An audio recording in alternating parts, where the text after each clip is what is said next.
رحمان یا رحمان، تیری اونچی مولا شان، تو نے ہم کو دیا رمضان، اس میں اترا قرآن، ہے یہ تیرا احسان، اس میں اترا قرآن، ہے یہ تیرا احسان۔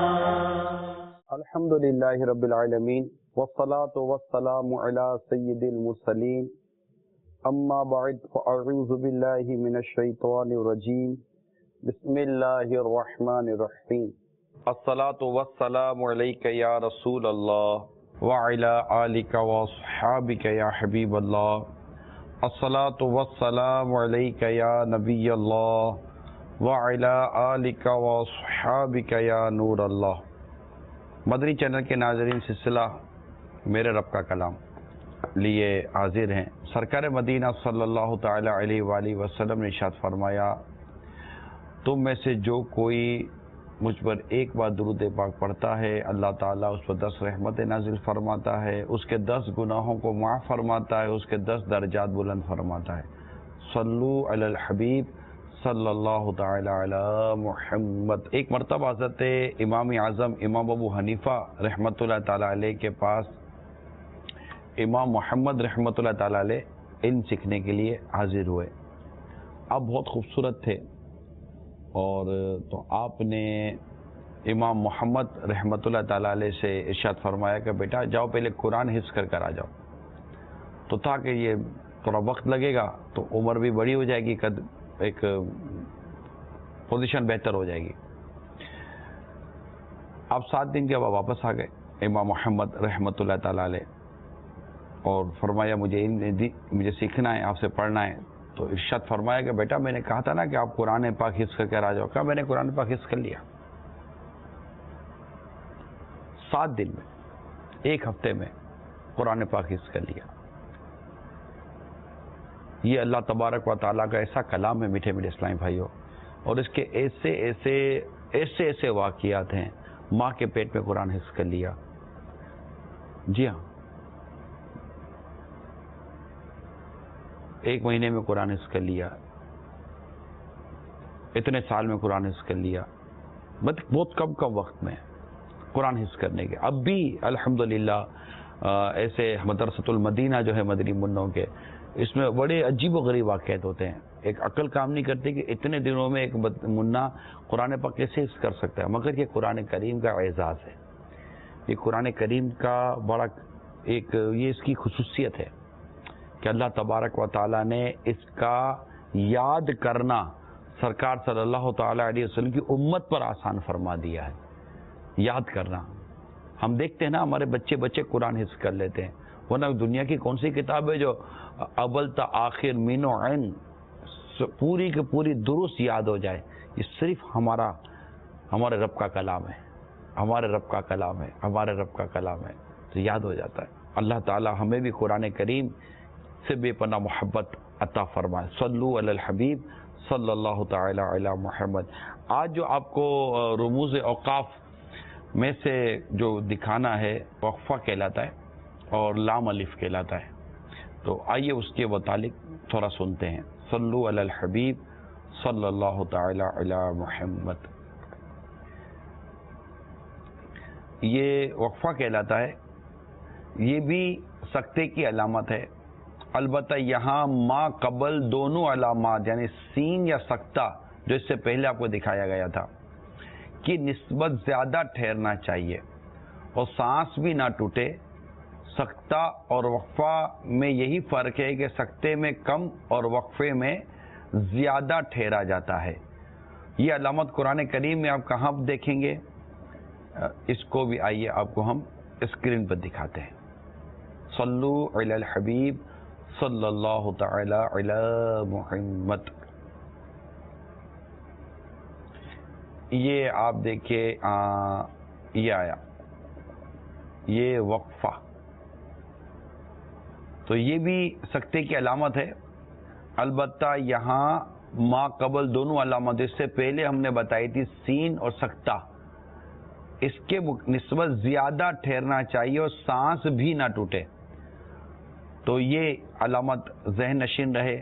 آج دوسری علامت آپ کو ہم دکھائیں گے لام الف. یہ اس کے معنی ہیں نہیں. لام الف کے معنی نہیں ہیں. یہ علامت کہیں آیت کے اوپر استعمال کی جاتی ہے اور کہیں عبارت کے اندر. عبارت کے اندر ہو تو ہرگز نہیں ٹھہرنا چاہیے. البتہ آیت کے اوپر ہو تو اس پر ٹھہرنے یا نہ ٹھہرنے میں اختلاف ہے. لیکن ٹھہرا جائے یا نہ ٹھہرا جائے اس سے مطلب میں خلل واقع نہیں ہوتا. تو یہ بسا اوقات عبارت کے دوران بھی آپ کو لام الف نظر آ جائے گی یہ علامت, یا کبھی یہ گول دائرہ جو تا ہوتا ہے جو آیت ہوتی ہے اس کے اوپر بھی یہ علامت آپ کو نظر آئے گی. تو اس علامت کی تعریف جو ہے اس کی وضاحت آپ کو بھی کر دی ہے. قرآن کریم جب آپ دیکھیں گے تو یہ علامت آپ کو کیسے نظر آئے گی, آئیے وہ دکھاتے ہیں. جی دیکھیے یہ لام الف ماہیہ کے ساتھ یہ لام الف آیا. یہ عبارت کے دوران آ گئی ہے. اب جیسے اب اس جو لائن ہے اس کے نیچے دیکھیں آیت کے اندر 70 لکھا ہوا ہے نا, 70. تو بعض اوقات آپ کو یہ جو گول دائرہ نہیں آیت کہلاتی, بعض اوقات اس آیت کے اوپر لام الف لکھا ہوا آپ کو نظر آئے گا. تو یہ دو اس طرح مطلب کہ ہوتی ہیں علامت, اور اس کی وضاحت بھی میں نے آپ کو کر دی ہے کہ کہیں کہ عبارت کے اندر ہو تو ہرگز نہیں ٹھہرنا چاہیے, اور البتہ آیت کے اوپر ہو تو اس پر ٹھہرنے یا نہ ٹھہرنے میں اختلاف ہے. لیکن ٹھہرا جائے یا نہ ٹھہرا جائے اس سے مطلب میں خلل واقع نہیں ہوتا. تو آج بھی ہم نے آپ کو دو رموز اوقاف میں سے علامتوں کی پہچان اور اس کے متعلق کچھ مزید وضاحت کرنے کی کوشش کی ہے. آج ہم آپ کو پہلے تو کچھ صحیح اور غلط الفاظ کی جو وضاحت ہے وہ کریں گے, پھر میں آپ کو ایک نقشے کی طرف لے کے جاؤں گا جو نقشہ ہمارے ذہنوں میں محفوظ ہونا ضروری ہے. آئیے ذرا دکھائیے.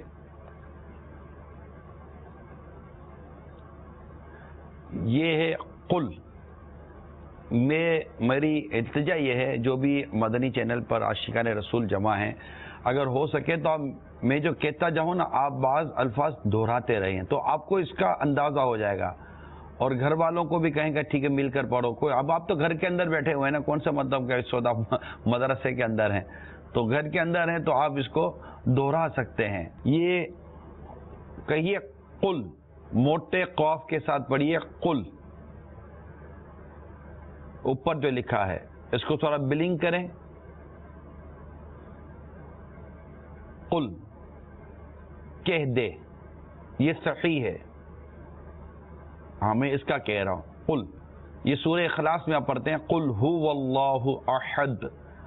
اچھا اب اس کو اگر آپ پڑھیں گے کل جو نیچے لکھا ہے غلط کے ساتھ جو لکھا, اب اس کو بلنگ کریں کہ جو نیچے لکھا تھا, اور پھر اس کو آپ ہاف اسکرین پہ لے لیجئے. جی ہاں, اب یہ دیکھیے کل اس کا مطلب ہے کھا لے. کل آپ نے پڑھا کلو وشربو ولا تسرفو, کھاؤ اور پیو.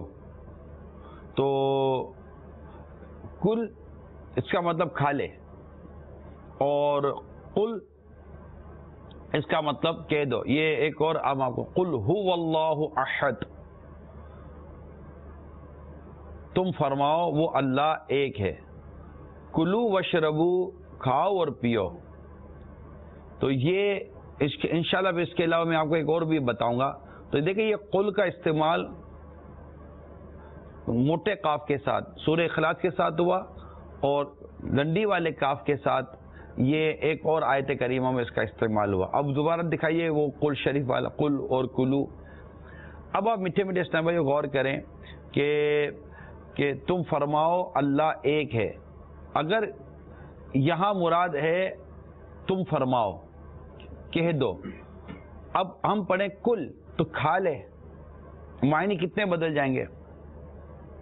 کہہ دو آپ فرماؤ کہ اللہ ایک ہے, یہ قل کے ساتھ ہوگا. اور اگر ہم کل کے ساتھ پڑھیں گے اور ڈنڈی والے کاف کے ساتھ پڑھیں گے, کیونکہ وہ موٹا قاف ہے, قوف موٹا دہرا دے قوف, موٹا کر کے پڑھیں گے، یہ پتلا کر کے پڑھیں گے، کاف کاف. تو جب یہ صرف ساؤنڈ، کیونکہ ڈیفینیٹ جب آپ دیکھیں ادھر دونوں کی شکل تبدیل ہے، دونوں کی صورت تبدیل ہے. وہ 2 نقطے والا قاف ہے، یہ ڈنڈی والا کاف ہے. جب دونوں کی شکل بھی تبدیل ہے تو ڈیفینیٹلی دونوں کا ساؤنڈ بھی الگ ہوگا، دونوں کی آواز بھی الگ نکلے گی، تو اور دونوں کے معنی بھی الگ ہیں. تو قل هو اللہ احد، اور یہ کل کے ساتھ نہیں پڑھیں گے، چھوٹے باریک کاف کے ساتھ نہیں پڑھیں گے ورنہ معنی بدل جائیں گے. یہ ہوا ایک، تاکہ آپ کے علم میں آ جائے کہ ہماری غلطی کہاں ہوتی ہے. یہ بیان کرنے کا جو میرا مقصد تھا وہ یہ تھا کہ بسا اوقات کیا اسلامی بھائی کیا اسلامی بہنیں ان کو نہ سمجھ پڑے، بالکل وہ نہیں ان کو سمجھ پڑتی. وہ کہتے نہیں ہمارا کیا غلط ہے، ہم صحیح تو پڑھتے ہیں. لیکن آپ دیکھ لیجئے کہ ادائیگی میں، حروف کی ادائیگی میں ہم سے کتنی بڑی بڑی غلطیاں ہو رہی ہوتی ہیں. آپ کو یہ جیسے میں نے مثال دکھائی نا، اور قرآن مجید کی آیت کریمہ سے بھی آپ کو سمجھانے کی کوشش کی. اب میں آپ کو ایک نقشے کی طرف لے کے جا رہا ہوں. یہ اسکرین پر آپ نقشہ دیکھیں، ٹھیک ہے. صلو علی الحبیب صلی اللہ تعالی علی محمد. اب یہ آپ دیکھیں گے نقشہ، ٹھیک ہے. یہ ہے، یوں سمجھیے، یہ میں آپ کو سمجھانے کے لیے عرض کر رہا ہوں کہ یہ جو حصے بنے ہوئے نا، یہ حصے، یہ دانت ہیں، ٹھیک ہے. یہ دانت بنے ہوئے ہیں ہمارے، دانت، داڑھ کی طرف کا حصہ، یہ دانت کا حصہ، یہ اگلے 2 دانت ہیں، یہ دانت جیسے ہمارے بنے ہوئے، ٹھیک ہے. یہ ہماری زبان بنی ہوئی ہے. یہ جب زبان کے جب آخر میں جب قوے پک جاتے ہم کہتے ہیں، تو یہ بالکل وہ حلق کا وہ اوپر کا حصہ ہے. یہ نا، یہ حلق ہیں، حلق کا پہلا حصہ، بیچ کا حصہ، حلق کے نیچے کا حصہ، اور یہ سینے کی طرف کا حصہ ہے نا، جوف جسے کہتے ہیں. تو یہ آپ نقشہ اپنے ذہن میں رکھیں، اور اس میں صرف اتنا دکھانا چاہ رہا ہوں. دیکھیں یہ ضاد ہے، ٹھیک ہے. ضاد کی ادائیگی کس طرح ہوگی؟ یہ زبان ہماری بنی ہوئی ہے، یہ زبان کا بیچ کا حصہ ہے. یہاں سے کون سے حروف نکلیں گے؟ یہ دیکھیں، یہ میں نے جو آپ کو کاف اور قاف جو ابھی آج میں نے سمجھایا، دیکھیں کاف یہ کس حصے سے نکل رہا ہے، قاف زبان کے کس حصے سے نکل رہا ہے. دونوں کے ادائیگی کی جو جگہ ہیں وہ بھی مختلف ہیں. یہ آپ دیکھ رہے ہوں گے مدنی چینل کی اسکرین کے اوپر. لیکن برائے کرم کوشش کریں کہ یہ ساری چیزیں ہمارے ذہن نشین ہو جائیں. یہ دیکھیں، یہ زبان کا یہ حصہ ہے، یہ زبان کی نوک ہے، اور یہ آگے کے دانت ہے. تو یہ زبان کی نوک دانتوں کے کس حصے سے لگے گی؟ زبان کی کروٹ یہ داڑھوں کے کس حصے سے لگے گی؟ زبان کے بیچ کے حصے سے کیا نکلے گا؟ یہ پھر پہلے حلق سے کیا نکلے گا؟ بیچ کے حلق سے کیا نکلے گا؟ حروف حلقی الگ ہیں، وہ بھی انشاءاللہ میں آپ کو وقتاً فوقتاً عرض کرنے کی کوشش کروں گا. تو یہ ایک نقشہ ہے ہمارا جو ہم آپ کو دکھانا چاہ رہے تھے، تاکہ آپ اسے سمجھنے کی پوری کوشش کریں اور اس بات کو محسوس کریں کہ یہ ایک ایسا علم ہے کہ جس کے سیکھنے کی ہمیں بے حد ضرورت ہے. یہ ایسا علم ہے. اب آپ بتائیے کہ کیا ہم نے اس طرح قرآن پاک کو درست سیکھنے کی کوشش کی؟ جو آج اگر ہم دعویٰ کریں کہ مجھے قرآن درست پڑھنے آتا ہے، تو کیا ہم نے قرآن کو اس طرح درست پڑھنے اور سیکھنے کی کوشش کی ہے کہ ہمارا قرآن درست ہو جائے، ہماری زبان کی ادائیگی کا جو انداز ہے وہ درست ہو جائے کہ کون سا حرف کہاں سے نکالنا ہے اور حلق سے کون سا نکلے گا، زبان کی کروٹیں کہاں استعمال کرنی ہیں، نوک زبان کا استعمال کیسے ہوگا؟ تو یہ ساری چیزیں جو آپ کو یہاں دکھائی جا رہی ہیں، اس میں جو میری اپنی بھی جو نیت ہے وہ ڈیفینیٹ یہی ہے، تاکہ ایک آپ کو معرفت ہو جائے، پہچان ہو جائے کہ قرآن کریم کو پڑھنے کے لیے ہمیں کن کن ذرائع کی حاجت پڑتی ہے. صلو علی الحبیب صلی اللہ تعالی علی محمد. اس کی تفصیل ہے انشاءاللہ، وقتاً فوقتاً اس کی تفصیل بھی آپ کو بیان کرنے کی کوشش کروں گا. اللہ تبارک و تعالی ہم سب کو قرآن کریم کو درست پڑھنا نصیب ہو جائے. دیکھیں، پڑھنا سب سے بنیادی چیز ہے. ہمیں پڑھنا ہی نہیں آئے گا، ہمیں قاف اور کاف کے اندر فرق نہیں نظر آئے گا، ہمیں تا اور طا میں فرق نظر نہیں آئے گا، تو ہم کیسے قرآن کریم درست پڑھ سکیں گے؟ ہمیں سا اور سین کا فرق نظر نہیں آئے گا، ہم کیسے قرآن کریم درست پڑھ سکیں گے؟ مہربانی کریں اپنے قرآن کریم کی تلاوت کو درست کرنے کے لیے کوئی اس کا انتظام کریں، کوئی انتظام کرے، آدھے گھنٹے کا انتظام کرے روز کا، کہ یار آدھا گھنٹہ میں اپنے قرآن کو درست کروں گا۔ آپ فیکٹری اونر ہیں، آپ فیکٹری پر قرآن کریم درست کرنے کی کوشش کریں۔ میں تو دعوت دوں گا مدرسۃ المدینہ بالغان کی طرف آ جائیں، اس خیال سے نکل جائیں یار میں بڑا آدمی ہوں، میں پیسے والا آدمی ہوں، یا میں بوڑھا آدمی ہوں، یا میں اتنی عمر ہو گئی ہے، کیا ہوا۔ الحمدللہ ہمارے مدرسۃ المدینہ بالغان کی ایک خصوصیت یہ بھی ہوتی ہے کہ ہمارے یہاں سوالات یوں نہیں کیے جاتے جی آپ سنائیے آپ کو کیا آتا، آپ کو کیا آتا نہیں، ہم سکھاتے ہیں ہمارے اسلامی بھائی، اور اس میں صرف ایک سوال یہ ہوتا ہے کہ جی کون کون سنائے گا، تو جو سنا سکتا ہے وہ ہاتھ اٹھاتا، جو نہیں سنا سکتا وہ ہاتھ نہیں اٹھاتا۔ آئیے اور قرآن کریم کو درست کیجیے۔ اسلامی بہنیں بالخصوص، اگر میں کہوں کہ اسلامی بھائیوں سے زیادہ اسلامی بہنوں کا قرآن پڑھنا درست نہیں ہوگا تو شاید یہ مبالغہ نہیں ہے، اصل میں اہتمام نہیں ہے ہمارے یہاں صحیح درست پڑھنے پڑھانے کا۔ آپ دیکھ لیجیے نا، میں نے پہلے بھی مثال دی تھی آپ کو کہ ہمارے انداز ہی ایسا عجیب و غریب ہے قرآن کریم کے سیکھنے کا کہ بڑی مشکل سے ایک مولانا کا انتظام کیا تھا 500-700 روپے کے اندر، وہ بھی اتنی پرانی بات نہیں کر رہا، اور 10,000 روپے میں ہمارے پاس ٹیچر آتا تھا جو اسکول پڑھاتا تھا۔ ٹیچر 4 مہینے کے بعد 1 سال کے بعد اگر 5,000 بڑھانے کی بات کرتا تو اس کے 5,000 بڑھ جاتے تھے۔ اگر ہمارے قاری صاحب 500 بڑھانے کی بات کرتے تو قاری صاحب 500 روپے، اب تو اللہ والے ہو، قاری صاحب اللہ والا ہو گیا بھائی، کیونکہ اس کے گھر کے خرچے کے لیے اس کو پیسے کی ضرورت ہی نہیں ہے۔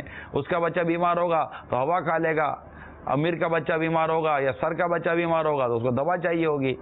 اب سمجھنے کی کوشش کریں یہ ہمارا سلوک ہے یا نہیں ہے، اس پر ذرا غور کر لیجئے۔ البتہ اسلامی بھائی ہیں یا اسلامی بہنیں ہیں، قرآن کریم درست کریں، اپنے بچوں کو ابھی سے قرآن کریم درست کروائیے اور ان کے لیے قرآن کریم درست پڑھنے کا اہتمام کیجیے۔ دعوت اسلامی کا مدری ماحول ہے، ہمارے قاری صاحبان ہیں، ہماری اسلامی بہنیں ہیں جو فری آف کاسٹ آپ کو پڑھاتے ہیں۔ مدرسۃ المدینہ 2000 سے زیادہ، بلکہ شاید 2200، مور دین 2200 مدرسۃ المدینہ مدنی منوں کے قائم ہیں، جس میں میری آخری اطلاع کے مطابق 1,10,000 سے زیادہ مدنی منع مدنی منیہ قرآن کریم کی مفت تعلیم حاصل کر رہے ہیں۔ ہزاروں مدرسۃ المدینہ برائے بالغان اور ہزاروں مدرسۃ المدینہ برائے بالغات قائم ہیں۔ یعنی قرآن کریم کی تعلیم کو دعوت اسلامی نے بہت زیادہ اہمیت دی، الحمدللہ۔ آپ مدنی چینل پہ بھی دیکھیں گے آپ کو جا بجا قرآن کریم کی تعلیم ملے گی۔ پھر مزید یہ کہ خود سیرات الجنان، الحمدللہ تفسیر قرآن، یہ دعوت اسلامی کی طرف سے ایک امت کے لیے بہت بڑا تحفہ ہے، ایک بہت بڑی نعمت ہے کہ قرآن کی تفسیر لکھ کر دے رہی ہے دعوت اسلامی۔ اللہ تعالی ہم سب کو قرآن کریم درست پڑھنے اور اپنی اولاد کو بھی درست پڑھانے کی توفیق عطا فرمائے۔ کال چلائیے۔ السلام علیکم ورحمۃ اللہ وبرکاتہ۔ وعلیکم السلام ورحمۃ اللہ وبرکاتہ۔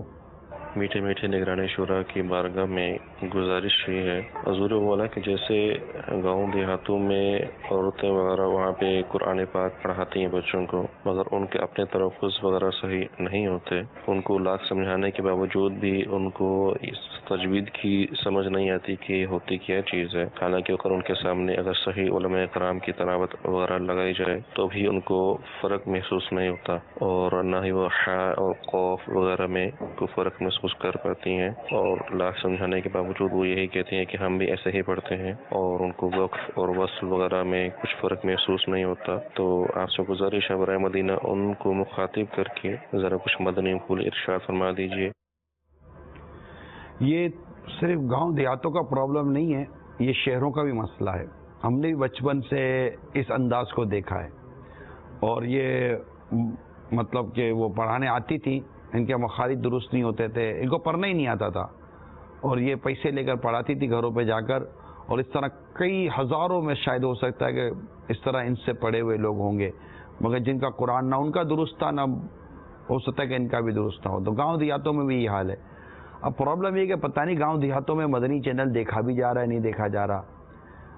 اگر دیکھا جا رہا ہے اور ایسے کوئی گھرانے ہیں تو وہ دیکھ لیں کہ اصل درست ادائیگی کیا ہوتی ہے، جس کو ہم یہاں پر تھوڑا بہت بتانے کی کوشش کر رہے ہیں۔ یہاں قرآن کریم سکھایا نہیں جا رہا، یوں سمجھیے صرف ایک پہچان دینے کی کوشش کر رہا ہوں تاکہ ہمیں یہ احساس ہو جائے کہ ہمارا پڑھنا درست نہیں ہے، تاکہ ہم درست کر سکیں، جسٹ صرف اتنا سا ہے۔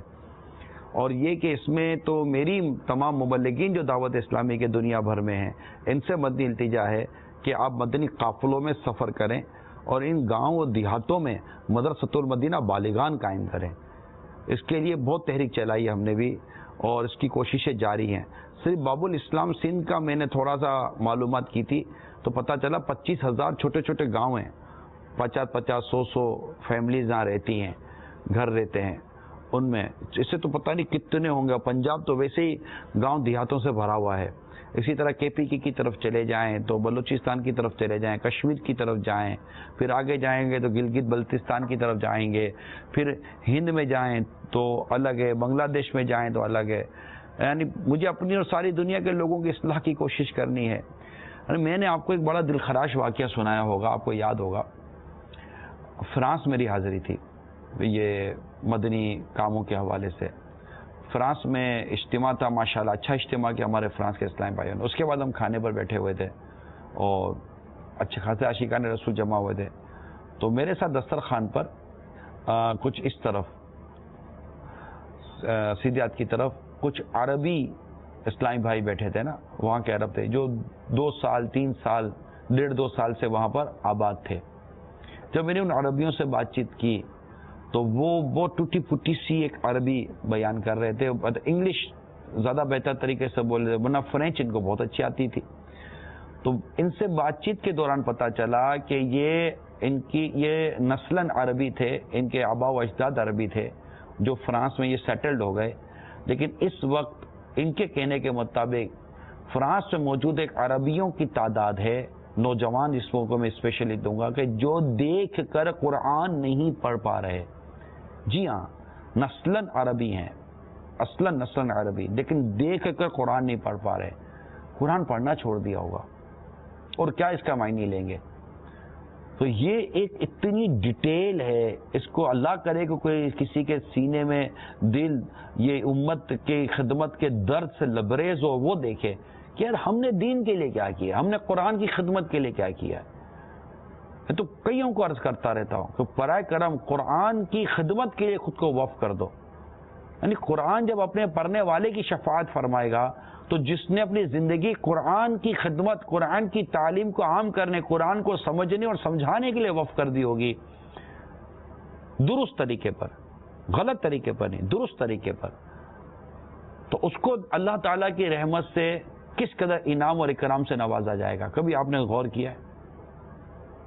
تو میٹھے میٹھے اسلامی بھائیوں, قرآن کی خدمت کے لیے اپنے آپ کو وقف کریں, دعوت اسلامی کا ساتھ دیں.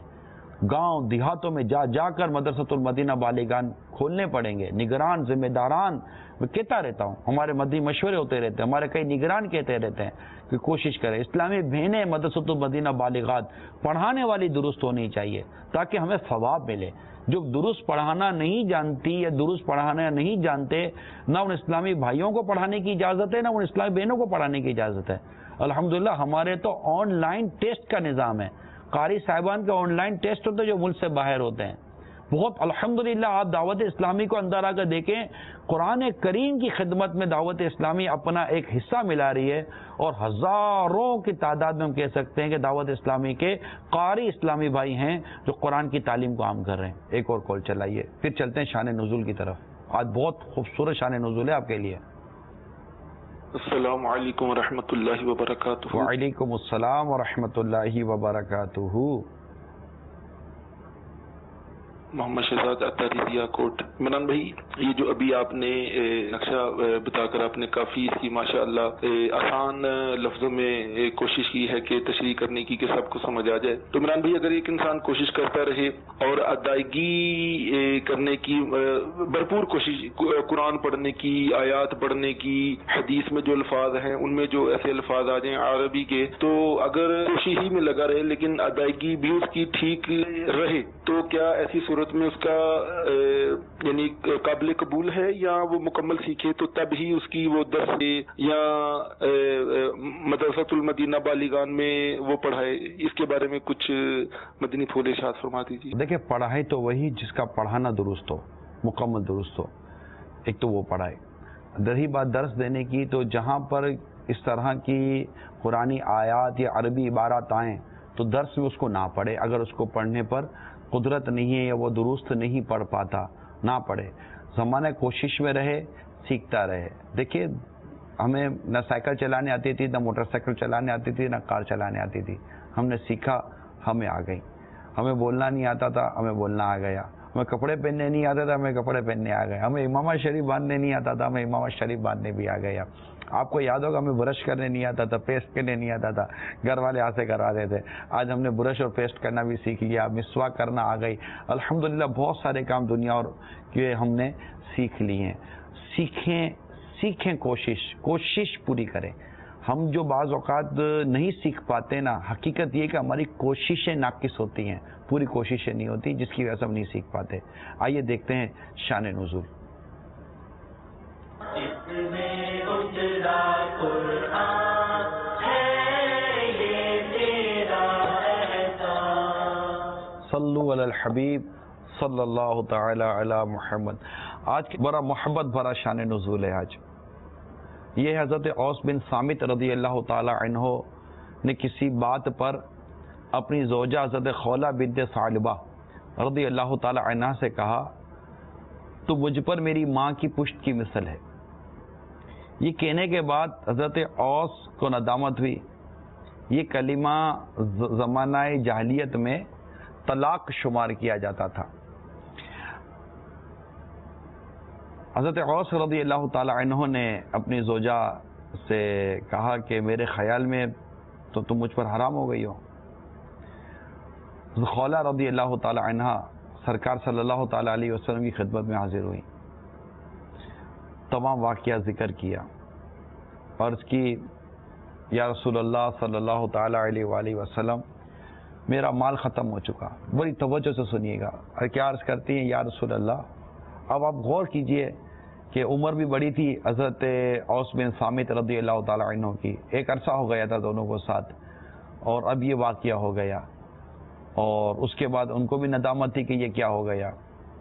پھر حضرت خولہ رضی اللہ تعالی عنہ بارگاہ رسالت میں حاضر ہوں، دکھی پریشان، عرض کرتی ہیں یا رسول اللہ صلی اللہ تعالی علیہ وسلم میرا مال ختم ہو چکا، ماں باپ میرے وفات پا گئے، عمر میری زیادہ ہو گئی ہے، بچے چھوٹے چھوٹے ہیں، اگر انہیں ان کے والد کے پاس چھوڑوں گی تو وہ ہلاک ہو جائیں گے، اپنے ساتھ رکھوں گی تو بھوکے مر جائیں گے۔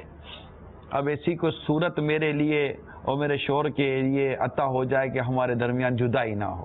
ہائے ہائے ہائے۔ رسول کریم صلی اللہ تعالی علیہ وآلہ وسلم نے ارشاد فرمایا، تیرے بارے میں میرے پاس کوئی حکم نہیں، یعنی ابھی تک یہ اس کو زہار کہتے ہیں، اس کے پورے شرعی احکام ہیں، میں اس کے شرعی احکام کی ڈیٹیل میں نہیں جا رہا، تو یہ باہر شریعت کے 8ویں حصے میں اس کی تفصیلات دیکھی جا سکتی ہیں، لیکن میں یہاں زہار کے احکام کی طرف نہیں جاؤں گا، ٹھیک ہے۔ اسے زہار کہا جاتا تھا، زہار کے متعلق کوئی جدید حکم نازل نہیں ہوا، جو تھا وہی ہے، اور پرانا دستور یہی ہے کہ زہار سے عورت حرام ہو جاتی ہے۔ ہائے ہائے۔ حضرت خولہ رضی اللہ تعالی عنہ نے عرض کی یا رسول اللہ صلی اللہ تعالی علیہ وآلہ وسلم، حضرت اوس نے طلاق تو نہیں نہ کہا، وہ میرے بچوں کے باپ ہیں اور مجھے بہت ہی پیارے ہیں۔ اسی طرح وہ بار بار عرض کرتی رہی، اور جب اپنی خواہش کے مطابق جواب نہ پایا، یعنی وہ عرض کرتی تھی، سرکار صلی اللہ تعالی علیہ وسلم اسے وہ جواب ارشاد فرماتے تھے، اور جب انہوں نے کوئی ایسا سرکار صلی اللہ تعالی علیہ وسلم سے وہ جو جواب چاہتی تھی، وہ جواب جب نہ پایا تو اپنے رب کے حضور عرض کرنے لگی۔ آئے ہائے، کیا عرض کرتی ہے، ایک دکھیاری کی صدا اللہ تعالیٰ کی بارگاہ میں کیسی تھی، کہتی ہے یا اللہ میں تجھ سے اپنی محتاجی، بے کسی اور پریشان حالی کی شکایت کرتی ہوں، اپنے نبی پر میرے حق میں ایسا حکم نازل فرما جس سے میری مصیبت دور ہو جائے۔ وہ اس طرح دکھیاری پریشانی کے عالم میں اپنے رب تبارک و تعالیٰ کے حضور عرض کرتی رہی۔ ام المومنین حضرت سیدتنا عائشہ صدیقہ رضی اللہ تعالی عنہا نے اس سے فرمایا خاموش ہو جا اور دیکھ رسول کریم صلی اللہ تعالی علیہ وآلہ وسلم کے چہرہ مبارک پر وحی کے آثار ہیں. جب وحی پوری ہوئی تو سرکار صلی اللہ تعالی علیہ وسلم نے ارشاد فرمایا خولا تیرے لیے خوشخبری ہے، تیرے لیے خوشخبری ہے، تجھے مبارک ہو. اور حضرت اوس رضی اللہ تعالی عنہ کو بلایا کہ تمہارا شوہر کہاں ہے، اس کو بلاؤ. جب وہ آئے تو سرکار صلی اللہ تعالی علیہ وسلم نے قرآن مجید کی آیت کریمہ تلاوت کی، 28 پارے کی. آئیے وہ میں آپ کو آیت کریمہ سناتا ہوں.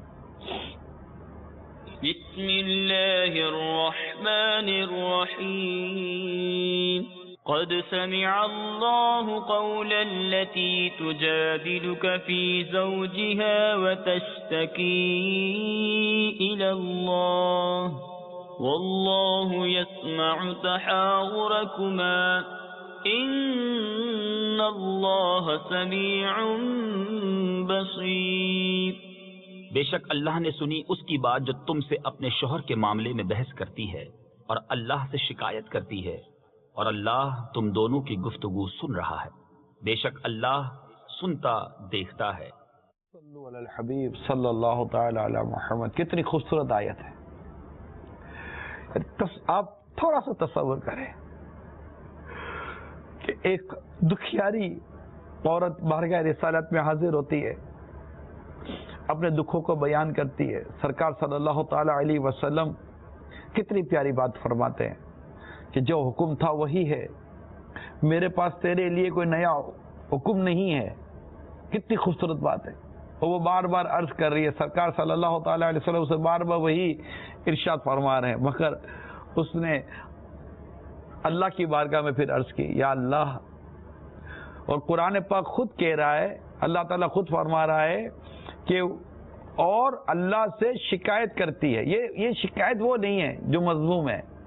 اللہ تعالیٰ سے شکایت کرتے اپنا حال بیان کر رہی ہے کہ اور پھر اللہ تعالیٰ فرماتا ہے بے شک اللہ نے سنی اس کی بات جو تم سے اپنے شوہر کے معاملے میں بحث کرتی ہے. ہائے ہائے ہائے ہائے. یعنی کتنا خوبصورت منظر ہے. اور اللہ سے شکایت کرتی ہے اور اللہ تم دونوں کی گفتگو سن رہا ہے. بے شک اللہ سنتا دیکھتا ہے. اور اللہ تبارک و تعالی نے کس قدر آسانیاں فرما دی. اور اس میں یہ بھی ہوا ہے کہ یہاں بیان کیا گیا کہ حضرت خولہ بنت ثعلبہ رضی اللہ تعالی عنہ کا سرکار صلی اللہ تعالی علیہ وسلم بحث و تقرار کرنا یہ مخالفت یا مقابلے کی وجہ سے نہیں تھا، بلکہ کرم طلب کرنے کے لیے تھا، اور اس سے اپنے دکھ درد کا اظہار مقصود تھا. اور سرکار صلی اللہ تعالی علیہ وسلم کی امت چونکہ آپ کی باندھی غلام ہے، اس لیے کرم طلب کرنے کے لیے آپ سے عرض و معروض کر سکتے ہیں. نیز یاد رہے کہ اللہ کی بارگاہ میں ہر شکایت کرنی بری نہیں، بلکہ بے صبری والی شکایت کرنا برا ہے. خیر اس کے بعد سرکار مدینہ صلی اللہ تعالی علیہ وآلہ وسلم نے ان کے شوہر حضرت اوس رضی اللہ تعالی عنہ سے جو کچھ ارشاد فرمایا، یہ بھی بہت ہی خوبصورت سی ایک بات ہے کہ آپ نے وہ جب ان کے شوہر آئے تو پھر ان سے فرمایا کہ غلام آزاد کرو. عرض کیا کہ میرے پاس تو کوئی غلام نہیں ہے. فرمایا پھر 2 ماہ متواتر روزے رکھو. عرض کی یا رسول اللہ اگر میں دن میں 3 مرتبہ نہ کھاؤں تو میری بینائی جواب دینے لگتی ہے، میں اتنی مدت کیسے روزے رکھ سکتا ہوں. ارشاد ہوا پھر 60 مسکینوں کو کھانا کھلا دو. عرض کی آقا میں بہت غریب و نادار ہوں، حضور میری مدد فرمائیں تو میں کھانا کھلا سکتا ہوں. اس پر ہم غریبوں کے آقا پہ بے حد درود، ہم غریبوں کے آقا پہ بے حد درود، ہم فقیروں کی ثروت پہ لاکھوں سلام. اس غریب پرور آقا صلی اللہ تعالی علیہ وسلم نے انہیں 15 صاع اپنے پاس سے عطا فرمائے. انہوں نے 60 مسکینوں کو کھانا کھلایا. اس طرح حضرت خولہ پھر اپنے گھر میں آباد ہو گئی. یہ ایک زبردست تاریخ کا ایک واقعہ ہے اور حضرت خولہ رضی اللہ تعالی عنہ کی اس میں بڑی فضیلت ہے. ایسی فضیلت ہے کہ حضرت خولہ بنت ثعلبہ رضی اللہ تعالی عنہ کو حاصل ہونے والی خصوصیت کی وجہ سے صحابہ کرام علیہم رضوان ان کا بہت احترام کرتے تھے. چنانچہ ایک مرتبہ سیدنا عمر فاروق اعظم رضی اللہ تعالیٰ عنہ اپنے دور خلافت میں ایک بار ان کے پاس سے گزرے تو اس وقت آپ دراز گوشت پر سوار تھے، تو لوگوں کے ہجوم آپ کے گرد تھا. تو حضرت خولہ بنت ثعلبہ رضی اللہ تعالی عنہ نے ان کو روک لیا اور نصیحت کرتے ہوئے کچھ یوں کہا، اے عمر، وہ دن تجھے یاد ہے جب تمہیں عمیر کہا جاتا تھا، پھر عمر کہا جانے لگا اور اب تمہیں لوگ امیر المومنین کہنے لگے؟ تو اے عمر، اللہ تعالیٰ سے ڈرتے رہا کرو. جو شخص موت پر یقین رکھتا ہے اسے اندیشہ رہتا ہے کہ کوئی ضروری چیز رہ نہ جائے، اور جسے حساب کا یقین ہوتا ہے وہ عذاب سے ڈرتا ہے. سیدنا عمر رضی اللہ تعالی عنہ کھڑے ہو کر ان کی نصیحت کو سنتے رہے. جب کافی وقت گزر گیا تو لوگوں نے عرض کی، امیر المومنین اتنی دیر تک یہاں کھڑے ہیں؟ تو آپ نے فرمایا، خدا کی قسم. جواب سنیے سیدنا عمر رضی اللہ تعالی عنہ کا. کیا فرمایا؟ خدا کی قسم اگر یہ مجھے صبح سے شام تک روک رکھے نا تو میں کھڑا رہوں گا، صرف نماز کے بعد میں رخصت لوں گا. کیا تم نہیں جانتے کہ یہ وہ خاتون ہے، یہ حضرت خولہ ہیں جس کی فریاد کو اللہ تعالیٰ نے سنا، جس کی فریاد کو اللہ تعالیٰ نے سنا. کیا یہ ہو سکتا ہے کہ رب العالمین تو اس کی بات سنے اور عمر نہ سنے؟ کتنی خوبصورت بات ہے اور کتنا پیارا ظرف ہے حضرت سیدنا عمر رضی اللہ تعالی عنہ کا. اللہ تبارک و تعالی ہم سب کو سیدنا عمر رضی اللہ تعالی عنہ کی اس عاجزی اور اس انداز کی بھی برکت عطا فرمائے، اور جو حضرت خولہ رضی اللہ تعالیٰ عنہ والا جو شان نزول تھا اس کو بھی اللہ تعالیٰ ہمیں سمجھنے کی توفیق عطا. قرآن کریم کو آپ پڑھیں تو یہ صراط الجنان آپ لے لیں، میں دوبارہ عرض کر صراط الجنان لیں، اس کو پڑھیں. اس میں انشاءاللہ بہت سارے آپ کو شان نزول ملیں گے. شان نزول کے تحت آیتیں ملیں گی اور پھر آیتوں کے تحت انشاءاللہ آپ کو بہت سارے مزید مدنی پھول ملا کریں گے. صلو علی الحبیب صلی اللہ تعالی علی محمد. آج آپ کو قرآن مجید کی ایک بڑی خوبصورت پیش گوئی بتانے جا رہا ہوں. آئیے دیکھتے قرآن مجید کی پیش گوئی. اس میں اترا قرآن ہے یہ تیرا احسان. اللہ تعالیٰ نے ہم انسانوں کے نفع کے لیے جو چیزیں پیدا کی، ان میں سے چند چیزیں بیان فرما کر اللہ تعالیٰ نے ایک پیش گوئی فرمائی ہے. وہ پیش گوئی کیا تھی؟ آئیے وہ پہلے دیکھتے. بسم اللہ الرحمن الرحیم والخیل والبغال والحمیر لترکبوها وزینہ ویخلق ما لا تعلمون. اور گھوڑے اور خچر اور گدھے کہ ان پر سوار ہو، اور زینت کے لیے اور وہ پیدا کرے گا جس کی تمہیں خبر نہیں.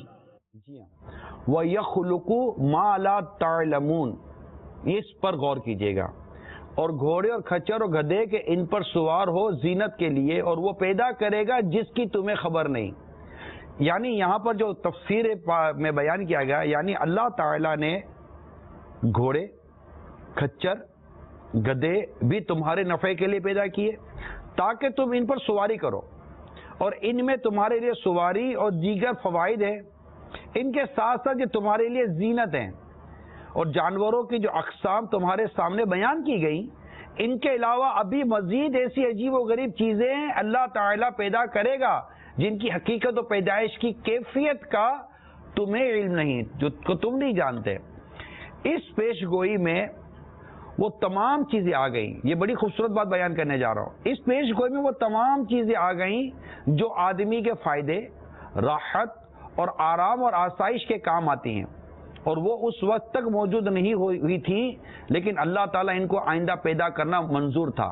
جیسے انجن چلنے والے بحری جہاز، ریل گاڑیاں، کاریں، بسیں، ہوائی جہاز، اس طرح کے ہزاروں لاکھوں سائنسی ایجادات، اور ابھی آئندہ زمانے میں نہ جانے کیا کیا ایجاد ہوگا، لیکن جو بھی ایجاد ہوگا وہ اس آیت میں داخل ہے. تو اس پر غور کیجئے کہ وَيَخْلُقُ مَا لَا تَعْلَمُونَ. یہ ہے بہت خوبصورت ایک آگے کی بات کہ جس کی تمہیں خبر نہیں، اور وہ بھی پیدا کرے گا جس کی تمہیں خبر نہیں. تو آج جو ہمارے گرد جو ہم اتنی سواریاں اور اتنی زیادہ دیکھتے ہیں اس طرح کی، یہ سب قرآن کریم نے پہلے ہی بیان کر دی تھی.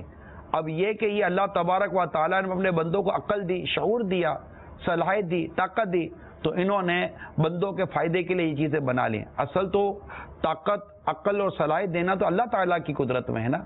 تو یہ ایک قرآن کریم کی بہت پیاری پیشن گوئی تھی جو میں نے عرض کر دی.